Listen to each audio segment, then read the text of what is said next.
এটা অত্যন্ত হৃদয় বিদারক। যখন আমি প্রথমবার শুনলাম, আমার এক ছোট ভাই আমাকে ফোন করেছে, করে বলল যে ভাই আরমানিটোলায় তার টিউশনের বাসায় ভাই তার ডেড বডি পাওয়া গেছে। এটা আমি প্রথমত বিশ্বাস করতে পারিনি। স্বাভাবিকভাবে মানতে আমার অনেক কষ্ট হয়েছে। পরবর্তীতে আমি ছোট ভাইকে বললাম যে তুমি একবার রিচেক করো, তুমি আসলেই দেখো ওটা জোবায়েত কিনা। তো বললো হ্যাঁ ভাই ওটা জোবায়েত। অত্যন্ত ব্যথিত হলাম। আমরা তার টিউশনির যে বাসাতে যেখানে লাশটি পাওয়া গেছে, আমরা সেই বাসায় ওখানে ঘেরাও করেছিলাম।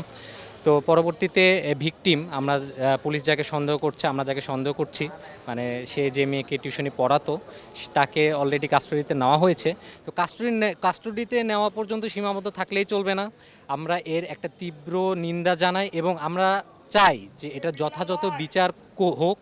এবং এর জন্য আমরা যদি রাস্তায় আমাদের পড়ে থাকতে হয়, আমরা রাস্তায় পড়ে থাকব। এর আগেও জগন্নাথ অপমৃত্যু ঘটেছিল, সেগুলোর আমরা সুষ্ঠু তদন্ত পাইনি, সুষ্ঠু বিচার পাইনি। কিন্তু এবার আমরা আর মাঠ ছেড়ে যাচ্ছি না। এবার আমরা মাঠে আছি। যতদিন না আমার ভাই জোবাইদের হত্যাকাণ্ডের বিচার না পাবো আমরা, ততদিন আমরা মাঠে থাকবো ইনশাল্লাহ।